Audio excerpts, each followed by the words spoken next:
ठीक है, हेडिंग लगा दी हमने। अब क्या निकालना है हम लोगों को? Electric field for infinitely charge plane sheet. Star डाले, हेडिंग लगाए सबने, ठीक है। अभी हमने क्या देख लिया? Electric field for infinitely charge long straight wire, ठीक है। तो उसके लिए क्या है हम लोगों को फॉर्मूला इलेक्ट्रिक फील्ड का फॉर लॉन्ग वायर?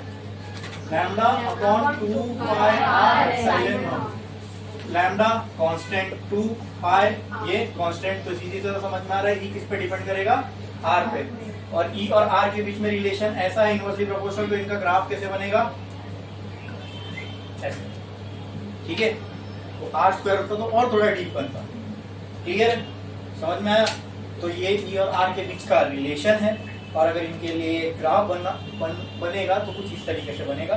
सिंपल है, आर जैसे जैसे बढ़ेगा वैसे वैसे ई की वैल्यू कम होती जाएगी। लेकिन कंटिन्यूअस चार्ज में हमको देखने को मिल रहा है कि स्क्वायर टाइम्स नहीं कम होगी, ठीक है। नॉर्मली ये जितना कम होगा उसके प्रोपोर्शन में ये कम होगा। और इनवर्स स्क्वायर लॉ में क्या हो रहा था? आर थोड़ा सा भी बढ़ रहा था तो ई बहुत ज्यादा कम हो जा रहा था, ठीक है। अब हमने दोस्तों अभी टेक्स्ट बुक में जो तरीका दिया गया है, टेक्स्ट बुक में पहले स्फीयर का इलेक्ट्रिक फील्ड निकाली है, फिर शायद वायर की, फिर शायद शीट की, ऐसा। लेकिन मैं प्रॉपर फ्लो में जा रहा हूँ। पहले वन डायमेंशनल वाली चीज देखे हमने, wire linear distribution of charge था ना उसमें। फिर अब क्या देख रहे हैं? 2 डायमेंशन विच इज शीट, ठीक है। यहाँ लेंथ दिख रही थी, अब क्या एक शीट है, मतलब उसके 2 डायमेंशन होंगे, एक लेंथ और एक ब्रेड्थ। उसके बाद खुद सोचो कुछ एक 3D वाली चीज है, ठीक है। तो अभी 2D वाला सरफेस हम देख रहे हैं। तो क्या लिखा हमने? हमें अभी इलेक्ट्रिक फील्ड निकालनी है for an infinitely charge plane sheet. तो पहले मैं एक प्लेन शीट बना लेता हूँ, चलो ये होगी शीट, ठीक है। अब देखो ये शीट है, ये पेपर अगर मैं इसमें से फाड़ूंगा तो ऐसा दिखेगा, लेकिन अगर मैं ऐसा रखूंगा इसको तो आपको ये शीट दिखेगी क्या? नहीं, आपको तो सिर्फ ये लाइन ही दिखेगी। तो आपको शीट समझ में, इसलिए मैं ऐसा टेढ़ा बना रहा हूँ बोर्ड पे, ठीक है। और ये शीट के ऊपर क्या है? बहुत सारे चार्ज है, बहुत सारे चार्ज मैंने शीट पे लगाए हैं। और लेट से ये इनफाइनाइट, यहाँ भी इनफाइनाइट और यहाँ भी हर जगह से इनफाइनाइट। मैंने आपको बताया नहीं इनफाइनाइट जैसा हम इसको क्यों बोल रहे हैं? तो चीटी का एग्जांपल देके समझाया था ना कि मेरे लिए आपके लिए बोर्ड इनफाइनाइट जैसा नहीं है, लेकिन एक चीटी को इस बोर्ड पे छोड़ दो तो उसके लिए तो ये सरफेस इनफाइनाइट हो जाएगा। और इसी तरह हमारे लिए चार्ज एक शीट के अंदर देखा जाए तो कितने होंगे? हमारे लिए वो इनफाइनाइट जैसे ही होंगे, ठीक है। तो इसलिए हम उसको इनफाइनाइटली चार्ज प्लेन शीट बोल रहे हैं। अब अगर बोलो कोई चीज़ इनफाइनाइट है, उसके लिए हम लोग अगर इनफाइनाइट चार्ज की वजह से बनने वाली इलेक्ट्रिक फील्ड निकालना है, इनफाइनाइट ये बड़ी शीट है, इसकी वजह से बनने वाली इलेक्ट्रिक फील्ड निकालना हम लोग निकाल सकते हैं क्या? निकाल सकते हैं क्या? नहीं। उसी लिए हमने linear density, areal density, volume density का कॉन्सेप्ट पढ़े थे। अगर चार्ज लाइन में डिस्ट्रीब्यूटेड है तो वहां से एक लेंथ काट लो, एरिया में डिस्ट्रीब्यूटेड है तो वहां से एक छोटी सी एरिया काट लो। तो यहाँ से भी हम लोग क्या करेंगे? छोटा सा एरिया कट कर लेंगे, ठीक है। तो उसमें जितने चार्ज है उसकी जो डेंसिटी है उसको क्या बोलेंगे? उसको क्या बोलते हैं? उस एरिया में जितने भी चार्ज होंगे तो उस चार्ज की डेंसिटी को क्या बोलते हैं? बोलो, एरियल चार्ज डेंसिटी। इसको रिप्रेजेंट किससे करते हैं? सिग्मा से। वो था Q बाय L, ये हो जाएगा Q बाय A, क्योंकि ये एरियल चार्ज डेंसिटी। वहाँ चार्ज लेंथ में डिस्ट्रीब्यूटेड था, यहाँ चार्ज एरिया में डिस्ट्रीब्यूटेड है। बस क्लियर, समझ में आया? ठीक है, फिर से वही बात, क्या हो गया? यहाँ पे एरिया है, चार्ज है, क्या निकालना है? Electric field. क्या निकालना है? Electric field. तो क्या हमारे पास कोई ऐसा फॉर्मूला है जिससे हम किसी एरिया की वजह से बनने वाली इलेक्ट्रिक फील्ड निकाल सके? हाँ है, बताओ बताओ कौन सा है? सीधी सी बात है, होता तो ये निकालते ही क्यों? ये वही तो कर रहे हैं ना, इसको सॉल्व करके वो फॉर्मूला आएगा, ठीक है। क्या मैं यहाँ पे पॉइंट चार्ज वाला फॉर्मूला यूज कर सकता हूँ इलेक्ट्रिक फील्ड का? देखिए point charge, this is continuous charge. Charge एक चार्ज नहीं है, बहुत सारे चार्ज है, कंटिन्यूअस रखे हुए हैं आजू बाजू। ओके ठीक है, फिर क्या फ्लक्स के फॉर्मूले में इलेक्ट्रिक फील्ड आती है? अरे बोलो बोलो। आती है क्या? आती है। तो अगर उसमें इलेक्ट्रिक फील्ड आती है तो किसी तरीके से अगर मैंने फ्लक्स निकाल लिया तो फ्लक्स की वैल्यू रख के क्या इलेक्ट्रिक फील्ड निकाल सकता हूं बाकी सबको यहां भेज के? ओहो अच्छा, ऐसे। तो यहां पर भी ये अप्रोच ले सकते हैं हम लोग इलेक्ट्रिक फील्ड निकालने, बोलो। लेकिन उसके लिए क्या चाहिए? इलेक्ट्रिक फील्ड निकालने के लिए पहले क्या चाहिए? Electric flux. और इलेक्ट्रिक फ्लक्स कब बनेगा? जब अपने पास एरिया होगा। है क्या? नहीं है ना? तो फ्लक्स बनेगा क्या? नहीं बनेगा, बराबर, ठीक है। अच्छा, फ्लक्स के अपने पास दो फॉर्मूले हैं, एक तो ओरिजिनल जो पहले लिखे थे और दूसरा कहां से आया था? गॉस लॉ से। और दो रिलेशन होंगे तो मैं पहले वाले रिलेशन में दूसरे वाले रिलेशन का फ्लक्स का फॉर्मूला पुट करके इलेक्ट्रिक फील्ड निकाल सकता हूं। लेकिन प्रॉब्लम ये है, दूसरा वाला जो रिलेशन है फ्लक्स का वो हमको कहां से आया है? गॉस लॉ से। और अगर गॉस लॉ यूज करना है, यानी अगर वो रिलेशन यूज करना है, वेरी गुड, क्या चाहिए? क्लोज सरफेस चाहिए। है क्या? नहीं है। तो क्या करेंगे? अगर होता क्लोज सरफेस तो देखो, यहां से इलेक्ट्रिक फील्ड लाइन, यहां से मैंने एक एरिया कट कर लिया, ये है वो एरिया, ठीक है। अब इमेजिन करो ये ऐसा है, ठीक है, ये था वो एरिया, यहाँ बीच में मैंने एक एरिया कट कर लिया।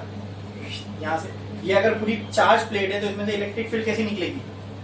ऐसे, ऐसे, हाँ, ऐसे और ऐसे इलेक्ट्रिक फील्ड निकलेगी। तो वही बताने के लिए समझना, ये टेढ़ी इलेक्ट्रिक फील्ड नहीं है, ये इसमें से ऐसे ऐसे ऐसे ऐसे इलेक्ट्रिक फील्ड है। उसी तरह यहाँ पर भी कुछ इस तरीके से निकलेगी। बोलो सही है?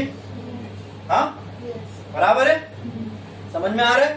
ठीक है। अब यहाँ पे मुझे इलेक्ट्रिक फील्ड लाइंस तो दिख रही है, लेकिन मैंने दिमाग लगाया क्या कि अगर हम लोगों को इलेक्ट्रिक फील्ड निकालनी है तो हम लोगों को किससे आ सकती है? इलेक्ट्रिक फ्लक्स को यूज करके आ सकती है। बट फ्लक्स के लिए क्या चाहिए? एरिया। वो है क्या? नहीं।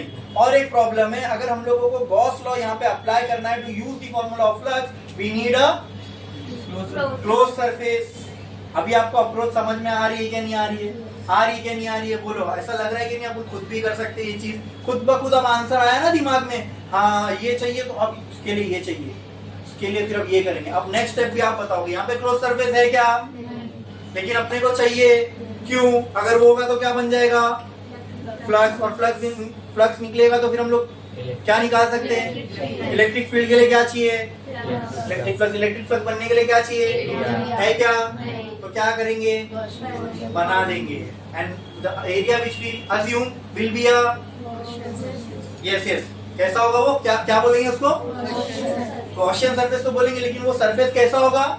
Close surface. कैसा होगा? और क्योंकि हम उसको गॉस लॉ अप्लाई करने के लिए यूज कर रहे हैं, यहाँ पे हम उसको क्या बुला रहे हैं? Gaussian surface. तो सुनने में ऐसा टर्म बहुत डिफिकल्ट लगता है, गॉसियन सरफेस। अरे बाप रे, क्या का कंसेप्ट है, किसी को बोल दोगे तो नाम से ही डर जाएगा। पता गॉसियन सरफेस क्या है? ठीक है, वही पानी पानी हो रही है, क्या पूछे, लेकिन कुछ नहीं है। गॉसियन सरफेस क्या है? वही 3D सरफेस है, क्लोज सरफेस है, ठीक है। खाली हम उसको यहाँ पे क्रिएट कर रहे हैं टू अप्लाई गॉस लॉ, इसलिए यहाँ पे उसको हम क्या बोल रहे हैं? गॉसियन सरफेस, ठीक है, क्लियर है। तो एक बात उसके लिए याद रख लो, लाइन वाले, जहां पर भी लीनियर चार्ज का डिस्ट्रीब्यूशन होता है ना, वहां पे गॉसियन सरफेस वर्टिकल सिलेंडर बनता है। क्या बनता है? और जहां पे शीट में चार्ज डिस्ट्रीब्यूटेड हो ना, टू डायमेंशन में, तो वहां पे हम हॉरिजॉन्टल सिलेंडर यूज करते हैं एज अ गॉसियन सरफेस, ठीक है। तो वहां पे मैंने आपको एक बार बता चुका हूं स्फीयर यूज करने से क्या होगा। वहां पे अगर हॉरिजॉन्टल सिलेंडर यूज कर सकते तो यहाँ पर भी सेम प्रॉब्लम आएगी, ठीक है। स्फीयर में यूज करने से इंटेंसिटी हर जगह इलेक्ट्रिक फील्ड की सेम नहीं मिलेगी, और यहाँ अगर वर्टिकल यूज कर लिया तो वही है, इलेक्ट्रिक फील्ड निकालने का जो तरीका है वो बहुत लेंदी हो जाएगा, ठीक है। तो यहाँ पर बेस्ट केस सिनेरियो हमारे लिए क्या है कि हम हॉरिजॉन्टल सिलेंडर यूज करें एज अ गॉसियन सरफेस। तो सारी क्राइटेरिया तो फुलफिल कर रहा है, आओ देखते हैं कैसे। ये बन गया Gaussian surface, electric field lines ऐसे ऐसे बाहर निकल रही है, ठीक है। अब ध्यान दो, ये अगर हमारा गॉसियन सरफेस है तो क्या मैं इसको R बोल सकता हूं? हाँ, ठीक है। अब ये शीट से अगर मैं मान लो ये शीट है मेरी, ये शीट है, यहाँ पे यहाँ तक गॉसियन सरफेस, यहाँ पे यहाँ तक गॉसियन सरफेस, ठीक है। तो शीट से ये जो सरफेस है, ये जो सरफेस है, जहां से इलेक्ट्रिक फील्ड लाइन बाहर निकल रही है, क्या दोनों सिमेट्रिक है? यस। क्या दोनों जगह डिस्टेंस भी सेम ही रहेगा? तो अगर डिस्टेंस सेम है दोनों जगह पे, तो क्या दोनों जगह इलेक्ट्रिक फील्ड की वैल्यू चेंज होगी? नहीं होगी ना चेंज। और बहुत इजीली देखो, ध्यान से देखना, ये जो सर्कुलर फेस है सिलेंडर का, जहां से इलेक्ट्रिक फील्ड लाइन बाहर निकलेगी, पहले तो बोलो क्या आप इसको इमेजिन कर पा रहे हो? हाँ, ये जो सर्कुलर फेस है इस सिलेंडर का, जहां से इलेक्ट्रिक फील्ड लाइन बाहर निकलेगी, क्या ये इजीली परपेंडिकुलर हो जाएगी सरफेस से? अब तुम यहाँ वर्टिकल सिलेंडर रख के देखो, अगर ये गोल होता, ठीक है, तो एग्जैक्टली सिलेंडर के जो सेंटर में चार्ज है वो तो परपेंडिकुलर होगा कर्व सरफेस से, तब कर्व सरफेस से बाहर निकलती इलेक्ट्रिक फील्ड लाइन। समझ में आ रही मेरी बात? अगर मैं यहाँ पे वर्टिकल सिलेंडर रख देता ऐसा वाला, तो इलेक्ट्रिक फील्ड लाइन कहां से बाहर निकलती? कर्व सरफेस से। कहां से? पहले वाले केस में इजी था क्योंकि वहां कर्व सरफेस के बराबर सेंटर में सारे चार्ज आ रहे थे, लेकिन यहाँ अगर मैं वर्टिकल सिलेंडर रख दूं तो ये शीट है, लाइन नहीं है। कुछ कर्व सरफेस के नजदीक चार्ज होंगे, कुछ दूर होंगे, तो एक तो चार्ज डिस्ट्रीब्यूशन भी बराबर नहीं होगा और इंटेंसिटी भी सबकी अलग अलग आएगी। आप समझ में आ रहा है ना क्यों हम लोग यहाँ वर्टिकल वाला सिलेंडर नहीं यूज कर सकते? देखो ये टेक्स्ट बुक में या कोई भी स्कूल कॉलेज में आपको टीचर अगर पढ़ाएंगे ना तो सीधा ये बता देंगे और वर्टिकल के लिए लाइन के लिए ये यूज करो, इसके लिए ये। मैं तुमको ये भी बता रहा हूँ कि वो क्यों नहीं यूज कर सकते। क्यों? ताकि आप लोग को कंसेप्ट एकदम क्लियर हो जाए, कोई डाउट बाकी ना रहे उसके अंदर, है ना। किस किस के दिमाग में आता है कि यहाँ हम लोग सर वो वाला क्यों नहीं यूज किए वर्टिकल वाला सिलेंडर, तो उसकी भी वजह मैंने आपको बताया। हमने क्राइटेरिया रखे, गॉसियन सरफेस हम कैसे भी नहीं बना सकते। पहले तो चार्ज से सिमेट्रिक होना चाहिए, फिर इलेक्ट्रिक फील्ड की इंटेंसिटी गॉसियन सरफेस पे हर जगह सेम होनी चाहिए। तो स्फीयर में और वर्टिकल सिलेंडर में ये क्राइटेरिया फिट नहीं बैठ। आपके भी समझ में आ रहा है कि नहीं आ रहा है कि ये वो सेटिस्फाई नहीं कर रहा। हाँ, अब जैसे हमने इसको हॉरिजॉन्टल कर दिया तो जिस सरफेस से इलेक्ट्रिक फील्ड लाइन, पहले तो देखो यहाँ से इलेक्ट्रिक फील्ड लाइन बाहर निकल रही है, परपेंडिकुलर भी हो जा रही सरफेस से, तो फ्लक्स डायरेक्ट मिल गया। हाँ, ये सरफेस चार्ज से दोनों सेम डिस्टेंस पर भी है, मतलब इलेक्ट्रिक फील्ड की वैल्यू चेंज नहीं होगी, सेम रहेगी ना सरफेसेस पे। वही तो हमको चाहिए। तो क्या ये सारी गॉसियन सरफेस की क्राइटेरिया फॉलो कर रहा है? इसलिए हम लोग शीट के लिए जो गॉसियन सरफेस है वो हमेशा हॉरिजॉन्टल सिलेंडर बनाते हैं। समझ में आया? बोलो इसमें किसी को कोई डाउट है? अच्छे समझा। वो क्यों नहीं बनाते वो भी समझा? हाँ, समझा के नहीं समझा? बोलो पक्का? बड़े आगे इसमें? ओके, ठीक है। अच्छा, है तो ये भी सिलेंडर, इसके भी कितने सरफेसेस होंगे? 3, एक curve surface, 2 faces circular. Okay, तो क्या मैं यहाँ पे फ्लक्स के लिए ये रिलेशन यूज करता हूँ, integration E D A cos theta. अब क्योंकि यहाँ क्लोज सरफेस पे मैं इंटीग्रेशन करने वाला हूँ, यहाँ मैं क्लोज सरफेस की साइन लगा देता हूँ। अब इस क्लोज सरफेस को तोड़ो 3 हिस्सों में, जैसा हमने पहले किए थे सेम वैसे ही कर रहे। बोलो इसमें किसी को कोई डाउट है? समझ में आ रहा है अच्छे से? पक्का? हाँ। अरे यार एक गड़बड़ हो गई कि ये सिलेंडर को मैं थोड़ा सा छोटा बना देता हूँ, ठीक है, ताकि ये इस एरिया में से अपने पास हो ना, जो एरिया हमने बनाए हैं। ये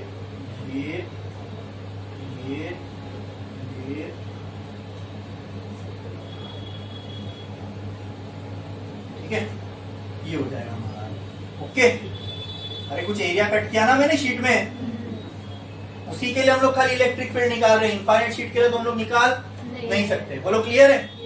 ठीक है। अब क्या मैं इसको ऐसा लिख सकता हूँ? बोलो integration 1 E D A 1 cos theta plus integration of second surface E D A 2 cos theta plus integration of third surface E D A 3 cos theta. बोलो क्लियर है? बोलो क्लियर है? अब मुझे वो कहानी पूरी बाहर पर बताने की वापस जरूरत नहीं पड़।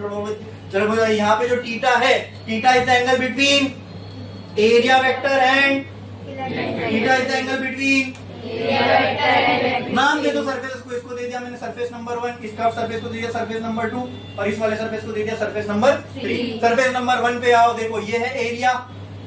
हाँ, इसका एरिया वेक्टर कहाँ होगा? स्ट्रेट होगा। कहाँ? राइट में बनाओ, लेफ्ट में बनाओ? लेफ्ट में बनाओ। Very good. ये हो गया इसका एरिया वेक्टर, ये हो गई इसकी इलेक्ट्रिक फील्ड। मुझे बताओ यहाँ एरिया वेक्टर इलेक्ट्रिक फील्ड में एंगल कितना है? कितना है? 90। किसको लगता है 90? ठीक है, क्यों? चलो मैं यहाँ बना के बता दूं। ये हो गई एरिया, बराबर। इसका एरिया वेक्टर कहाँ होगा बताओ? नीचे की तरफ। क्यों ऐसा क्यों लगता है आपको नीचे की तरफ होगा? देखो गलत होगा कोई बात नहीं, अरे इसमें देखने की क्या बात है? कोई डाउट है क्लियर करो यहाँ पे, मैं बोलता हूँ ना, कोई भी डाउट है वो दरवाजे के बाहर, आप पहले लेक्चर में नहीं थे इसलिए मैं आपको भी बता दे रहा हूँ, आपका कोई भी डाउट इस दरवाजे के बाहर नहीं जाना चाहिए। जितने भी डाउट है सब यहीं पे क्लियर करके जाओ। अच्छा तो आप बताओ मुझे, आपको क्यों लगता है ये नीचे की तरफ आएगा? किसकी लाइन के? मैग्नेटिक लाइन तो इधर है ही नहीं। फ्लक्स लाइन के नहीं, उसको फ्लक्स लाइन नहीं बोलते, इसको इलेक्ट्रिक फील्ड लाइन बोलते। क्या बोलते?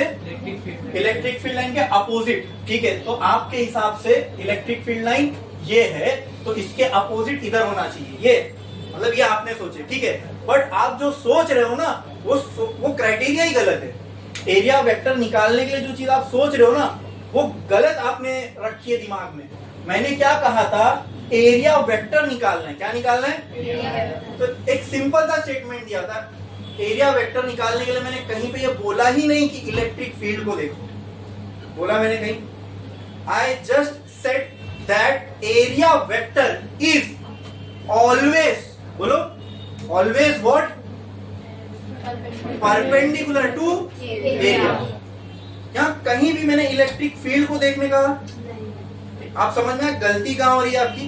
आप किसको देख के एरिया वेक्टर निकाल रहे हो? हाँ, लाइन को, जबकि वो करना है क्या? नहीं। क्या देखना है फिर? एरिया को। किसको देखना है? जस्ट सी द एरिया और उसके परपेंडिकुलर एरिया वेक्टर बना दो। अब आप मुझे बताओ, एरिया ऐसा है, एरिया ऐसा, ये है एरिया, तो इसका परपेंडिकुलर कहाँ बनेगा? स्ट्रेट बनेगा सीधा।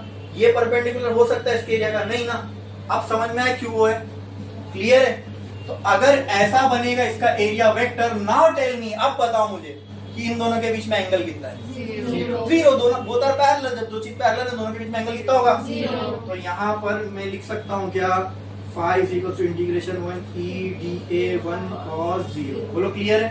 हाँ, plus integration 2 e dA2 cos, what is theta angle between e dA। आओ सेकंड सरफेस का एंगल करो। किधर सेकंड सरफेस? किधर है? तो आता है ना यूट्यूब या कोई, तो पहले कार्टून आता था, वो स्क्रीन पे रहता था, पूछती थी ये कहाँ है? तो ये कहाँ है? टू टू टू, इधर इधर इधर। हाँ इधर, वेरी गुड। तो ये सेकंड सरफेस। ठीक है, तो सेकंड सरफेस में इलेक्ट्रिक फील्ड लाइंस कहाँ जा रही है? ये कर्व सरफेस है ना, चलो यहाँ बना के दिखाता हूँ ऐसे। सेकंड वाला सरफेस, हाँ, इलेक्ट्रिक फील्ड लाइन ऐसे जा रही है। हाँ, हमको इलेक्ट्रिक फील्ड लाइन को देखना है? नहीं। ये है वो एरिया, ये है वो सरफेस, ये है वो सरफेस। ठीक है, जो हमको देखना है। इस सरफेस का एरिया वेक्टर कहाँ होगा? परपेंडिकुलर इधर। अब तुम चाहे इधर लो चाहे इधर लो, देखो दोनों ही ई से क्या होंगे? ऑटोमेटिक परपेंडिकुलर हो जाएंगे। लेकिन हमने किसको देख के एरिया वेक्टर बना? ये हो गया एरिया वेक्टर का डायरेक्शन इस साइड पे, ये हो गया एरिया वेक्टर का डायरेक्शन उस साइड पे। कहीं से भी देखो एरिया वेक्टर और ई के बीच में एंगल कितना है? तो यहाँ पे क्या आ जाएगा? cos plus integration 3 e dA3 cos 0। कहाँ है थर्ड? ये वाला है। तो ये है एरिया वेक्टर, जो कोई electric field, sorry area vector कहाँ है? इससे परपेंडिकुलर, मतलब किधर? ये दोनों के बीच में एंगल कितना है? यहाँ आ जाएगा cos 90 इज 0। ये चप्पल खत्म करो इसको। ठीक है, बचा क्या? Phi will be equal to integration of first surface e dA। cos 0 क्या हो जाएगा? 1, बस इंटीग्रेशन 2 e dA2। हाँ भी cos 0 क्या हो जाएगा? 1 ही होगा ना।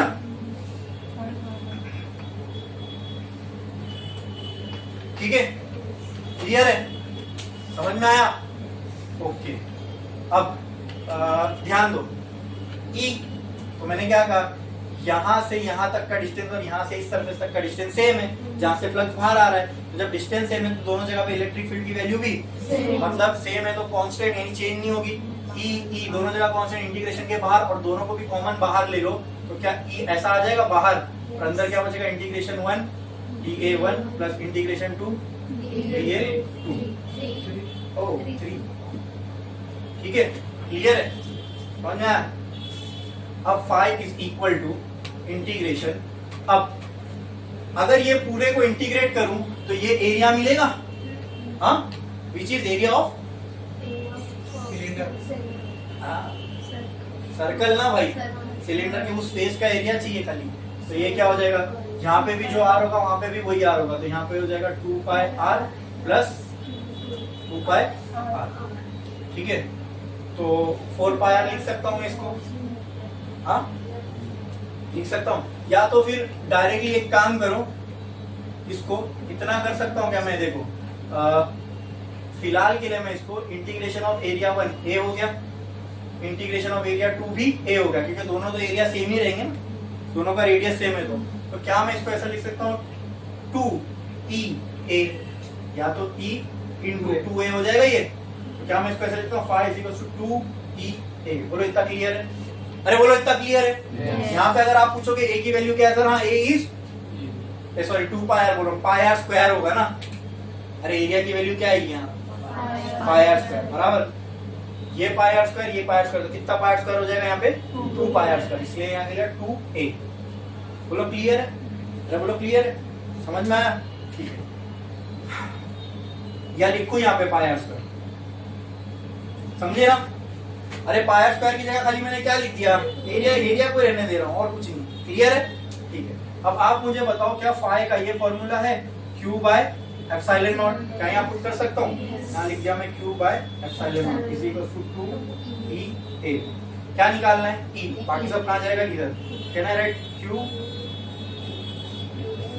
2a epsilon naught is equal to e। अब आप मुझे बताओ क्या मैं इसको ऐसे लिख सकता हूँ, e is equal to 1/2 epsilon naught into q upon a। देखो q को साइड में लिया, a को साइड में लिया, बचेगा क्या 1/2 एप्सिलॉन नॉट। अब क्यों ये कर रहा हूँ, क्योंकि आप ही ने तो मुझे बोले सर हम लोग पूरे शीट के लिए तो निकाल नहीं सकते, हमको एक एरिया काटनी पड़ेगी। और जब हम एक एरिया काटते हैं तो इसके अंदर जो चार्ज डेंसिटी होती है उसको हम किससे रिप्रेजेंट करते हैं, sigma equals to q by a। इसको बोलते क्या है, बोलो बोलो जोर से, एरियल चार्ज डेंसिटी। जब कोई एरिया पे चार्ज डिस्ट्रीब्यूट होगा और वो इनफाइनाइट है तो हम इनफाइनाइट के निकाल नहीं सकते, तो हम छोटी सी एरिया बाहर निकालेंगे। उस छोटी सी एरिया में जो चार्ज की डेंसिटी होगी उसको बोलेंगे q बाय a। इससे पहले जो हमने देखे थे वो क्या थी, q बाय l। वहां चार्ज डिस्ट्रीब्यूट था लेंथ में, इसने वहां आया q बाय l, यहाँ डिस्ट्रीब्यूटेड है एरिया पे, यहाँ आएगा q बाय a। इसके बाद वाला देखेंगे तो क्या आएगा q बाय b, क्योंकि वहां चार्ज किस पे डिस्ट्रीब्यूट होगा, देखते आएगा क्या, इसका क्या था lambda. Okay, q by a की जगह में क्या लिख सकता हूँ, बोलो E is equals to sigma by 2 epsilon naught. बोलो क्लियर है।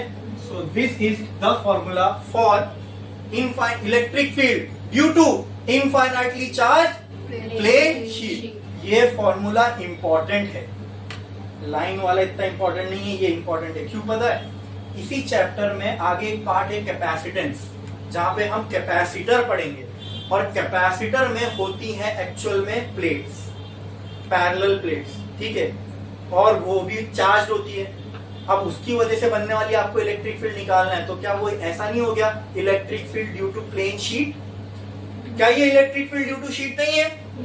हाँ, और जहां पर एक्चुअल में शीट आ जाएगी और उसकी वजह से बनने वाली इलेक्ट्रिक फील्ड आपको निकालना है, तो क्या वहां भी यूज कर सकते हो? क्योंकि ये इलेक्ट्रिक फील्ड ही है जो किसकी वजह से बनी, एक प्लेन शीट की वजह से। समझ में आया? तो जहां पर आप प्लेन शीट देखोगे जो चार्ज है उसकी वजह से इलेक्ट्रिक फील्ड अगर निकालना है तो क्या आप निकाल सकते हो? हाँ, तब अपने पास ऑलरेडी एक फॉर्मूला अवेलेबल होगा। समझ में आया? क्योंकि यहाँ हमने अभी उसको निकाल चुके हैं। समझा कि नहीं समझा? पक्का?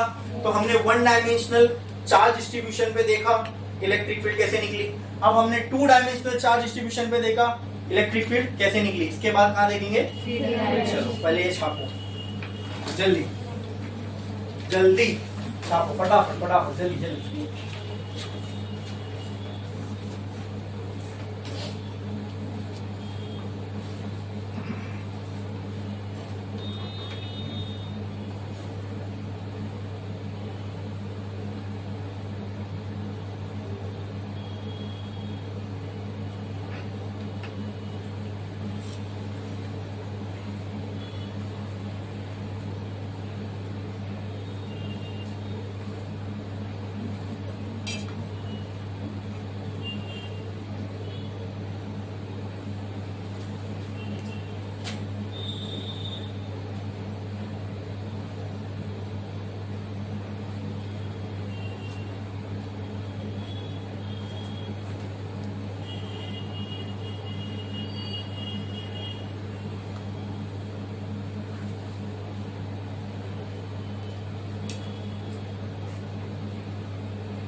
ये समझा कि नहीं समझा? सब समझा ना अच्छे से?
ये पार्ट हो गया, फर्स्ट पार्ट लिख के सबका।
बाजू में है क्या? बंद है, चले गए।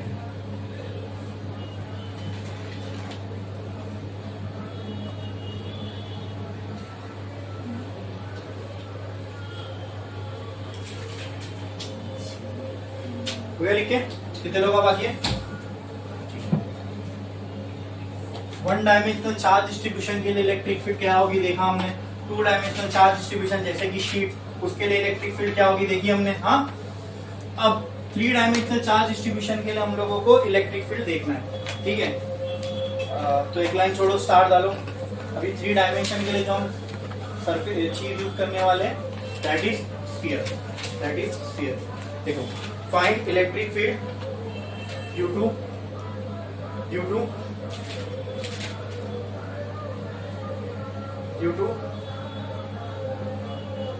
Sphere, due to sphere. अब स्फीयर के ऊपर भी कितने चार्ज होंगे बताओ मेरे को। एक स्फीयर के ऊपर आप कितने चार्ज डाल सकते हो? इनफाइनाइट अमाउंट ऑफ चार्ज डाल सकते हो, ठीक है। अब इसके लिए मैं वो देखने के लिए वो सरफेस इनफाइनाइट जैसा ही लगता है, मतलब वो कभी खत्म, जब जाते रहोगे घूमते रहोगे चार्ज मिलता ही रहेगा आपको, ठीक है।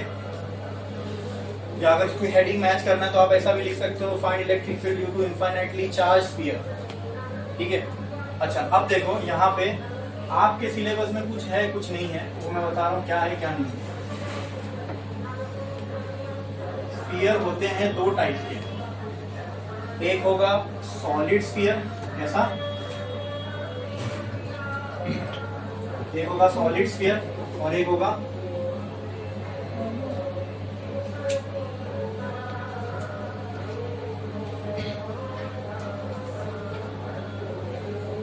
ठीक है।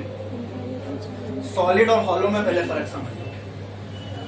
हॉलो स्फीयर का मतलब होता है ऐसा स्फीयर जिसके अंदर कोई मटेरियल नहीं, जैसे कि आपने टेनिस बॉल देखा है, ठीक है, उसको जब आप काटोगे तो उसके अंदर कुछ मटेरियल होता है क्या? नहीं होता, ठीक है। Means it is a hollow sphere, it is a plastic का सन बॉल, बच्चे लोग खेलते हैं ना प्लास्टिक के बॉल से, वो प्लास्टिक के बॉल को भी अगर आप काटोगे तो अंदर प्लास्टिक होती है क्या? नहीं, मटेरियल कहाँ है? सिर्फ और सिर्फ उसके सरफेस पे। तो जिस स्फीयर में मटेरियल सिर्फ सरफेस पे हो ऐसे और अंदर कुछ ना हो, ऐसे स्फीयर को बोला जाता है हॉलो स्फीयर। क्या बोलते हैं? जो अंदर मटेरियल नहीं है, सिर्फ सरफेस पे ही मटेरियल है, ऐसे को क्या बोलते हैं? Hollow sphere. ठीक है, शॉर्ट पुट समझते हो? शॉर्ट पुट ऐसे बॉल फेंकते हैं, इसमें एक लोखंड का बॉल यूज होता है। लोखंड के बॉल में ऐसा है कि सिर्फ सरफेस पे मटेरियल है, नहीं पूरा अंदर तक मटेरियल है। अर्थ में सिर्फ सरफेस पे मटेरियल है, पूरा कोर तक मटेरियल है।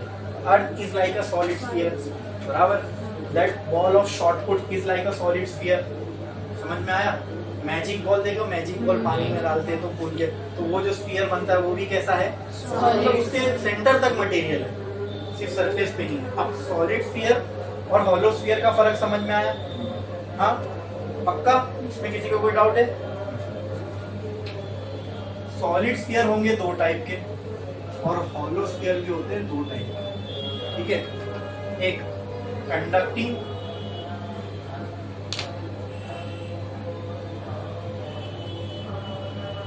सॉलिड स्फीयर और एक होगा नॉन कंडक्टिंग सॉलिड स्फीयर। उसी तरह हॉलो में भी क्या होगा? एक कंडक्टिंग होगा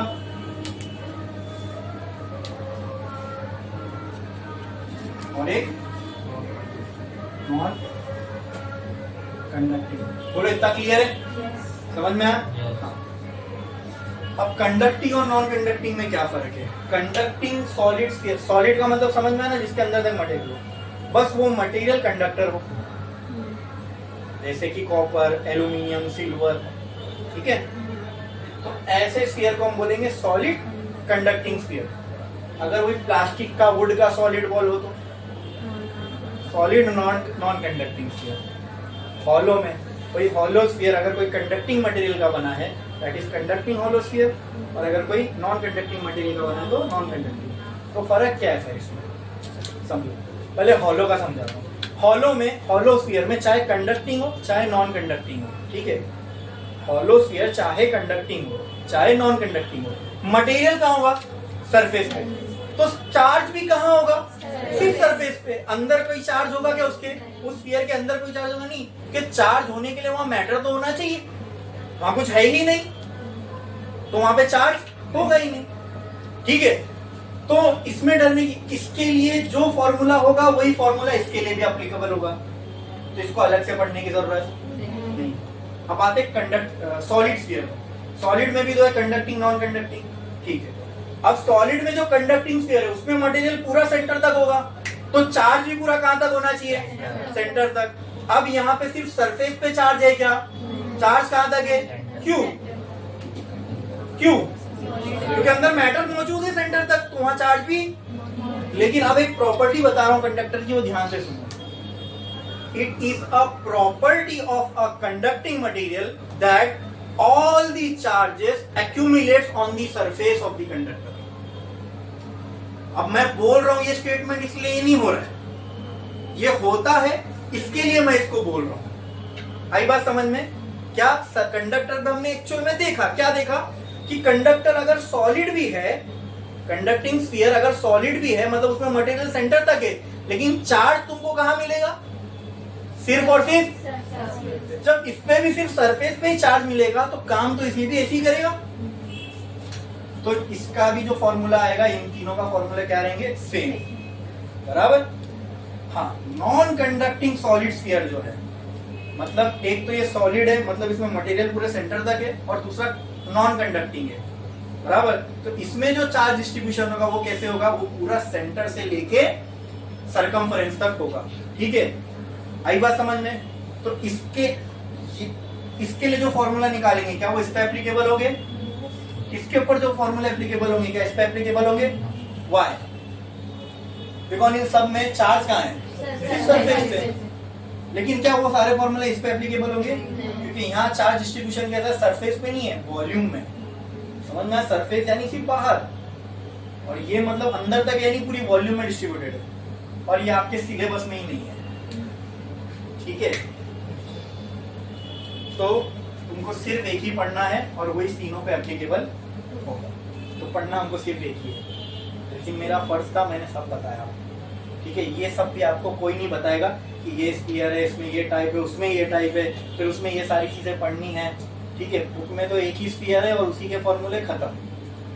ठीक है, बट मैंने आपको सारी चीजें, लेकिन जब जिसको एंट्रेंस की तैयारी करनी है, जो एंट्रेंस पढ़ रहा है, उसको मतलब ये सारी चीजें मालूम होना चाहिए और इसका भी फॉर्मूला मालूम होना चाहिए।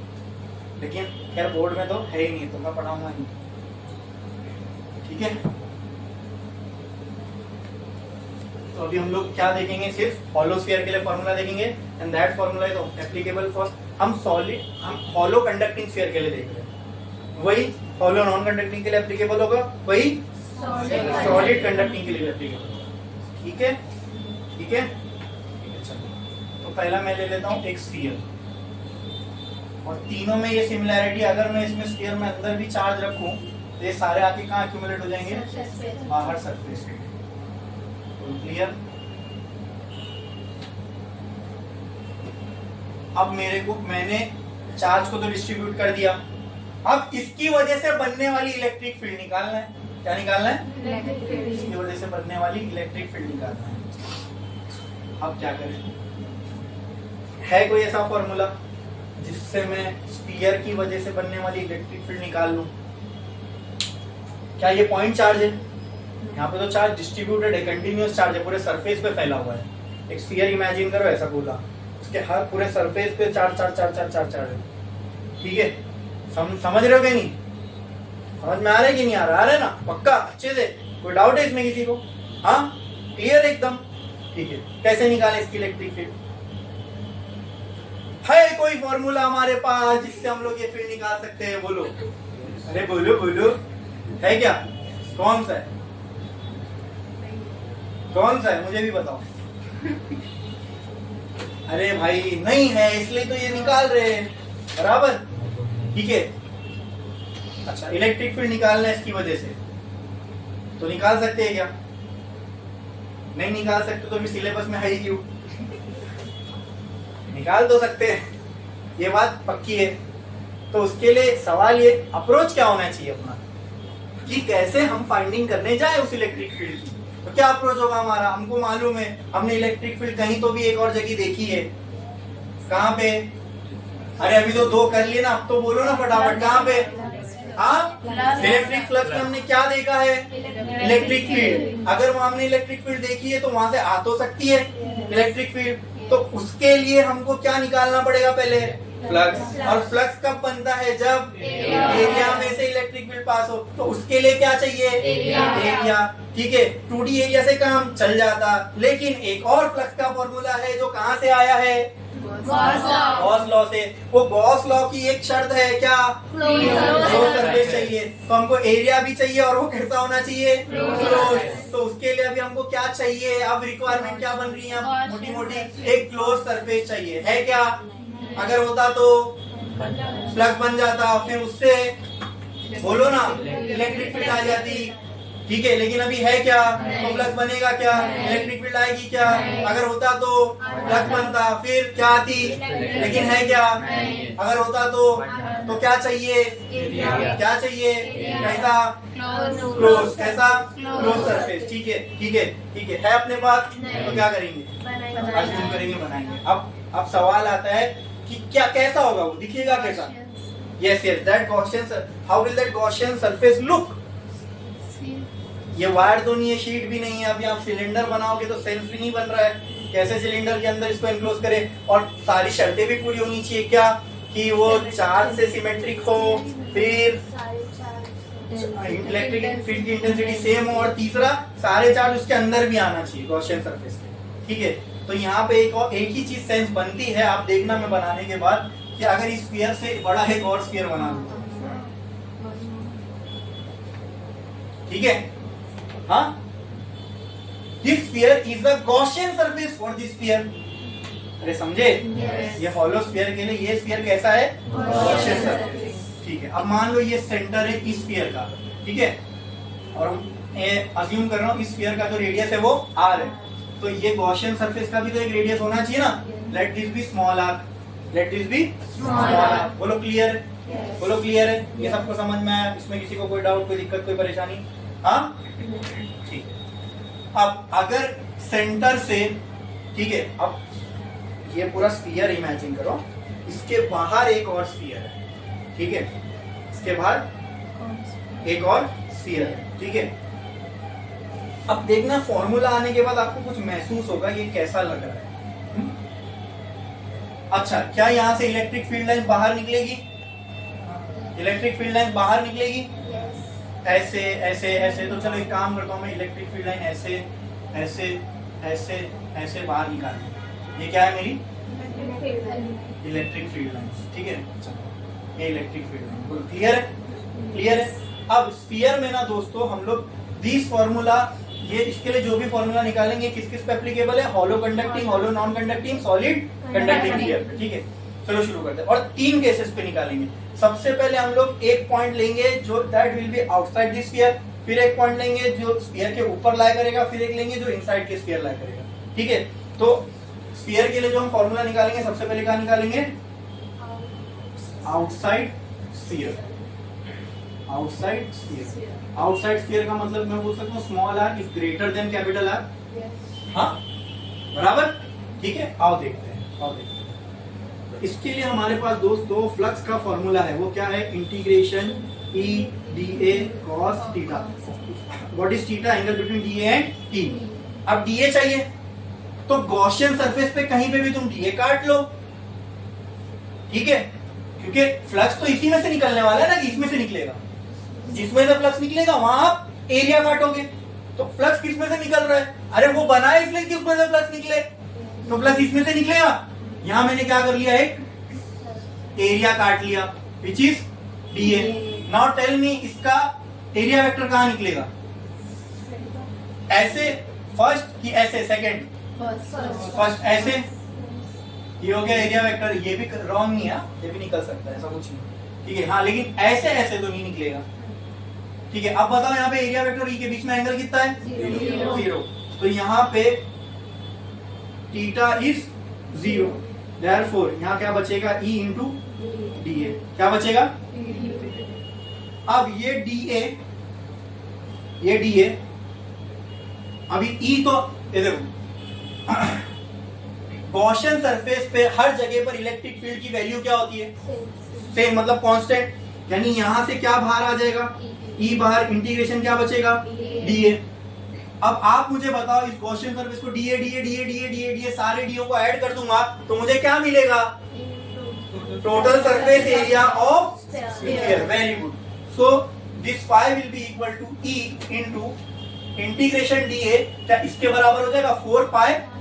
अच्छा, किसका टोटल सरफेस एरिया? ये वाले स्फीयर का टोटल सरफेस एरिया, उसका रेडियस क्या है? 4 पाई स्मॉल आर स्क्वायर। बोलो क्लियर है?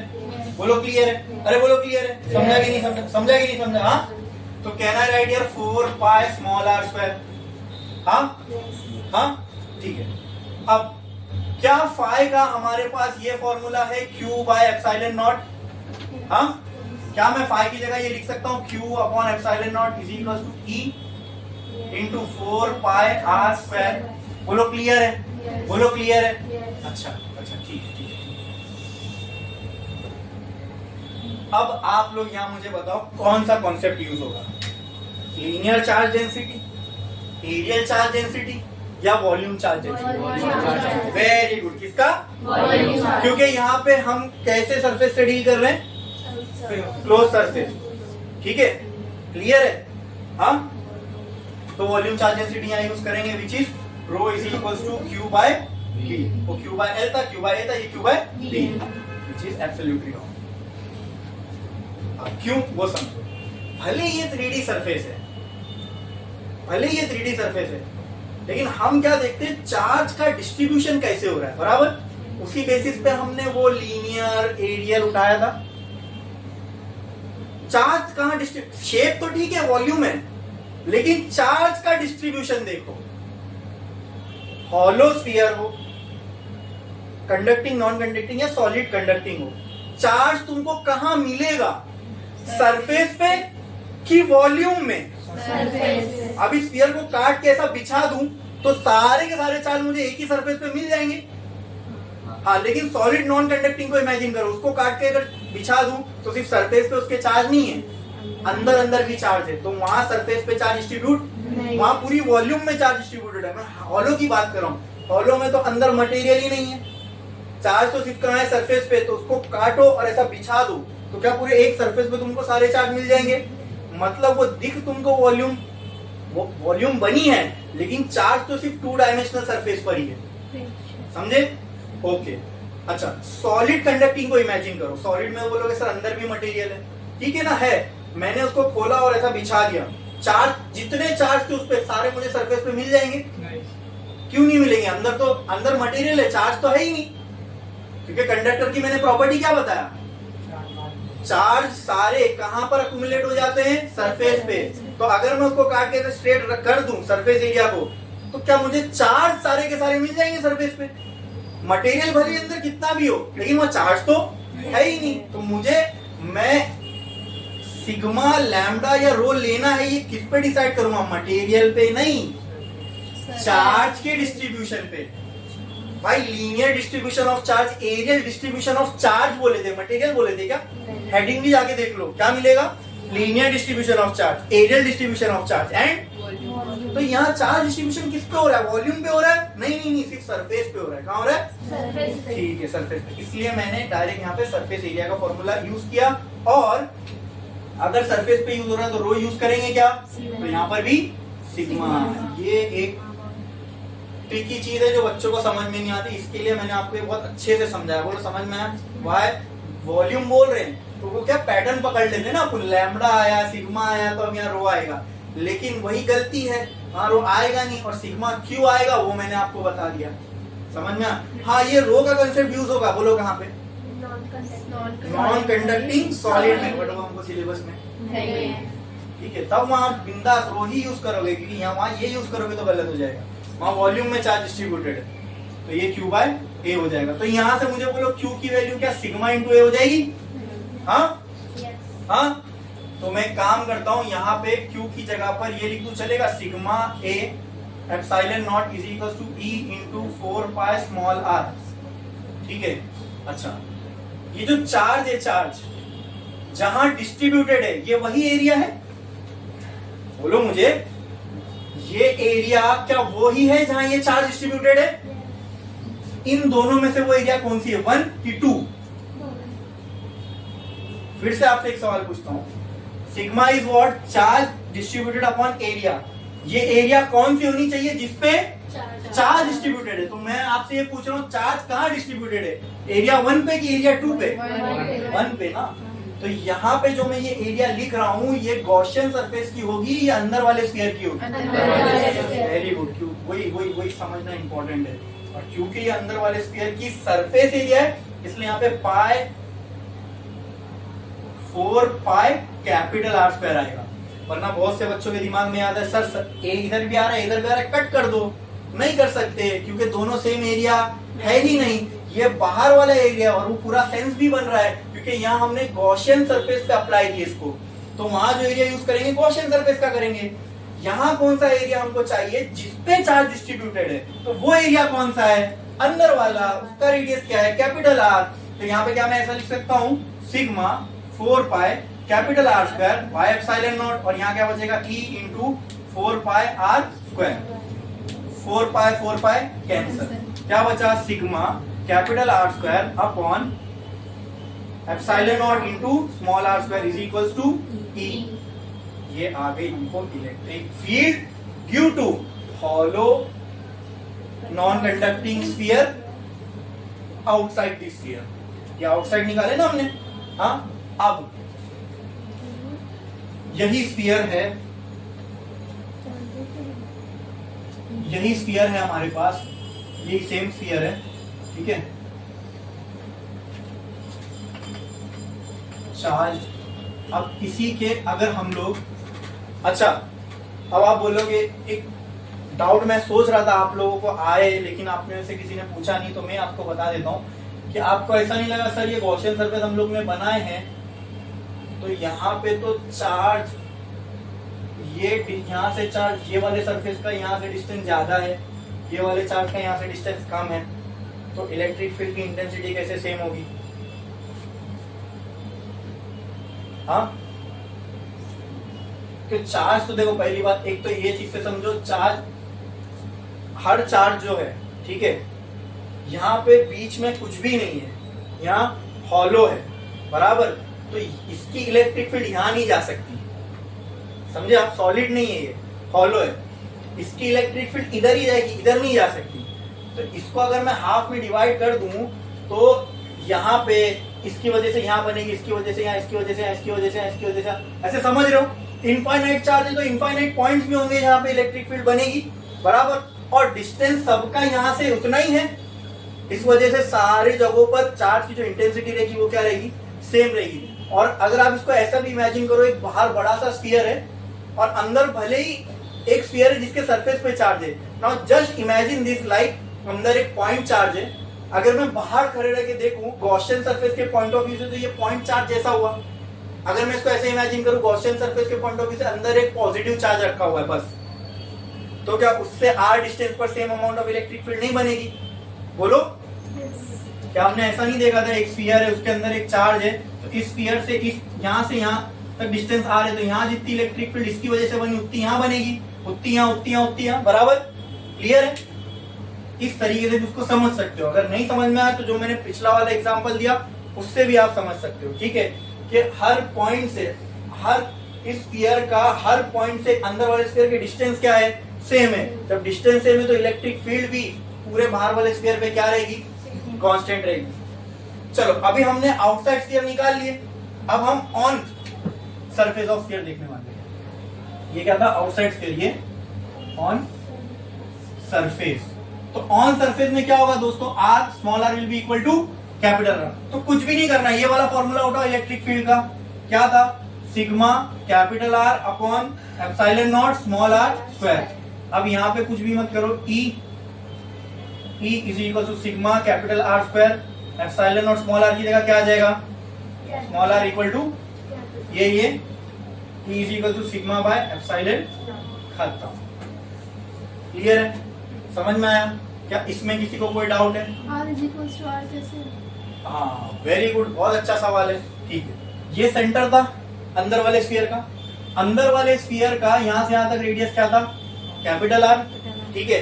अब हम ये पॉइंट जहां पे हमको इलेक्ट्रिक फील्ड निकालनी, मान लो पहले हमने इलेक्ट्रिक फील्ड यहाँ कहीं निकाली, ठीक है, ये आ गई उसकी वैल्यू, तो ये पॉइंट पे भी इलेक्ट्रिक फील्ड यही रहेगी, ये पॉइंट पे भी इलेक्ट्रिक फील्ड यही रहेगी, बराबर ना? ठीक है। अब मैं क्या किया, वो ये पॉइंट को ये जो डिस्टेंस था r, ये जो डिस्टेंस था r, मैं यहां ले आया। अब ये स्मॉल r किसके बराबर हो गया? मतलब जो गॉसियन सरफेस में बना रहा हूं ना वो सरफेस पे ही है। समझ में आया? यानी इमेजिन करो, अब वो ओवरलैप हो रहा है ना एक दूसरे पे, तो मैं बनाऊंगा भी तो दिखेगा क्या आपको? समझे? फ्लक्स होगा ना, क्यों नहीं होगा? तो वो वही, यानी या तो ये एकदम समझ लो कि एकदम ऐसे सरफेस के एकदम क्लोज निग्लिजिबल डिस्टेंस पर गॉसियन सरफेस है, एकदम निग्लिजिबल डिस्टेंस पर, ठीक है। फ्लक्स है तभी तो अपने को ये रिलेशन आ रहा है, वरना रिलेशन आएगा ही नहीं। बोलो, क्लियर है? समझ में आया? और ये जो स्मॉल आर है जो पहले यहाँ था, अब उसको मैं डायरेक्ट इधर लेके आ रहा हूँ, तो ये स्मॉल आर किसके बराबर हो जाएगा? Capital R. फिर ये स्मॉल आर को कैपिटल आर से कम करूंगा तो कहाँ आ जाएगा? अंदर। क्लियर है? तब देखेंगे क्या, तब भी देखेंगे क्या होता है। बोलो, क्लियर है? आप यहाँ इमेजिन कर सकते हो कि गॉसियन सरफेस बस जस्ट आउटसाइड दी स्फीयर की सरफेस, मतलब इन दोनों के बीच में जो डिस्टेंस है वो निग्लिजिबल है, ना के बराबर है, ठीक है। तो स्मॉल आर जो है वो कैपिटल आर के बराबर हो गया। समझ में आया? जब अंदर लाएंगे तो जो वो इलेक्ट्रिक वो है वो तो अंदर नहीं है ना, वो तो बाहर है, तो फिर वहाँ पे कैसे होगा? हाँ, वेरी गुड। तो फिर वहां पे क्या हो सकता है आपके, वो तो डिस्कस करने वाले हम लोग। तो आपके हिसाब से बताओ, बहुत अच्छा सवाल है, तो आपके हिसाब से बताओ वहां पे फ्लक्स क्या होना चाहिए? जब हम लोग अंदर आ जाएंगे तो गॉसियन सरफेस भी कहाँ बनेगा? अंदर, ठीक है। हाँ, तो यही आप भी सोच रहे हो ना, तो और अंदर चार्ज तो है नहीं, तो क्या लगता है आपके हिसाब से क्या होना चाहिए वहाँ? नहीं होगा ना। क्या? फ्लक्स नहीं होगा। फ्लक्स नहीं होगा, तो फ्लक्स नहीं होगा तो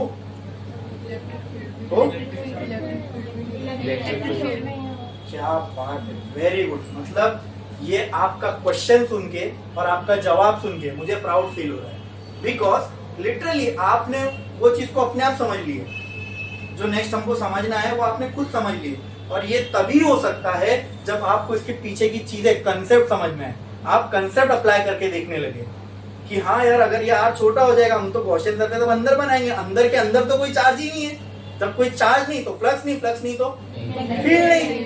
वेरी गुड, वेरी गुड। ये एक्चुअल आपने खुद से समझा, आई बात समझ में। और कोई भी, मैं आपको बोलता हूँ ना, कोई भी साइंस ऐसी डेवलप होती है, जैसे मेरी एक बात को देखकर आपने एक बात खुद समझी ना, ऐसी ही पुराने जमाने से साइंस डेवलप होती आई है। कोई एक साइंटिस्ट ने कोई एक चीज प्रूव करके गया होगा, कोई दूसरे ने उस प्रूफ को देखा अपने पॉइंट ऑफ व्यू से, उसको समझ में यार ये ऐसा तो करते, इसका ये चीज हो सकती है क्या, उससे भी नई चीज बनी।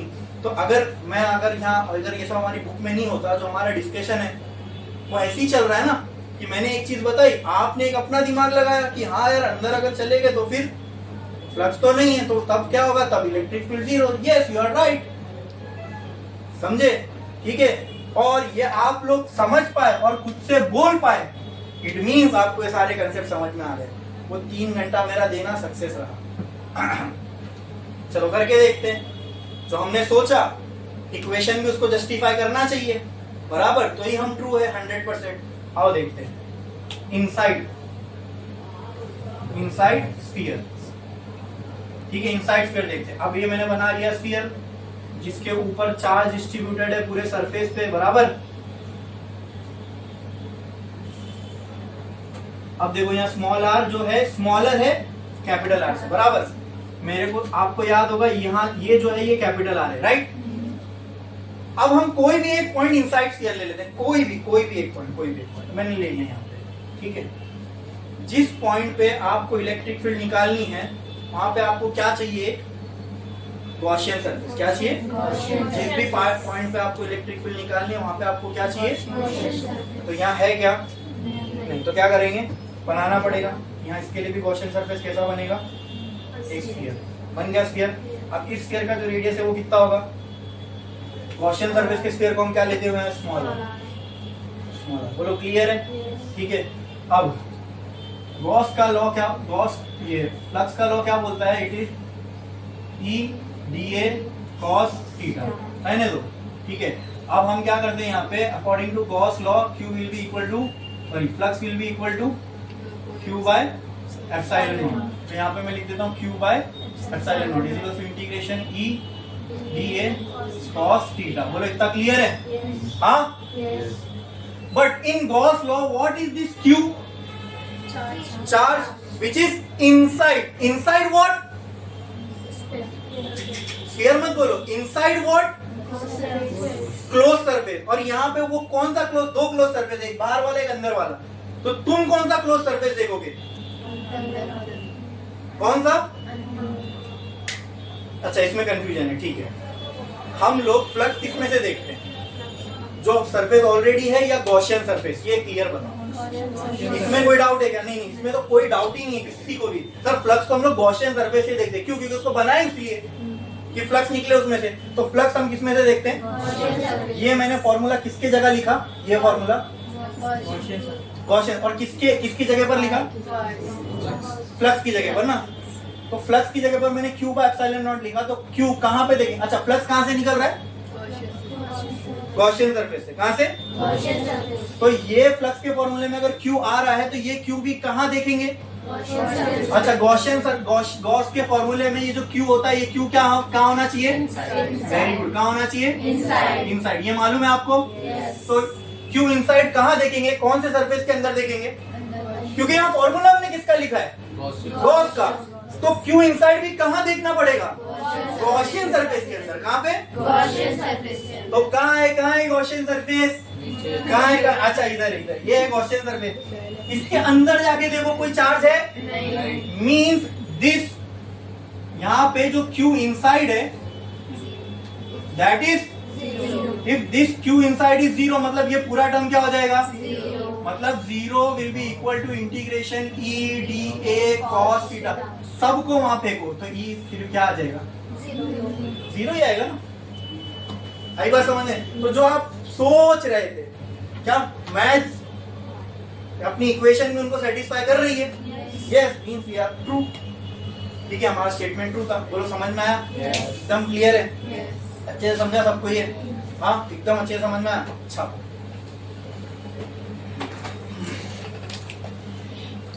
मतलब आपको गॉस लॉ बहुत अच्छे से समझ में आया। पब्लिक डरती है कांपती है नाम देख के, गॉस लॉ नहीं समझ में आएगा, इतना टफ है, डिफिकल्ट है। अभी आप तो खुद से अप्लाई करना भी सीख गए और उसके क्या बोलते हैं कंक्लूजन भी निकालना सीख गए। होगा तो क्या होगा, नहीं होगा तो क्या होगा, समझे ना?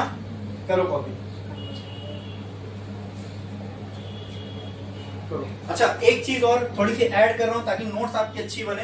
ये जब हो जाएगा कंप्लीट, नीचे नोट करके लिखना दीज फॉर्मूलाज आर, जो डब्बे वाले फॉर्मूला है, ये डब्बा ये डब्बा ये डब्बा, these formulas are applicable for hollow conducting, hollow non conducting and solid conducting sphere. ठीक है, ये आउटसाइड सरफेस और इनसाइड के जो फॉर्मूलेज है ये इन तीनों पर एप्लीकेबल होंगे। ठीक है, वो आप नोट करके वहां पे लिखना।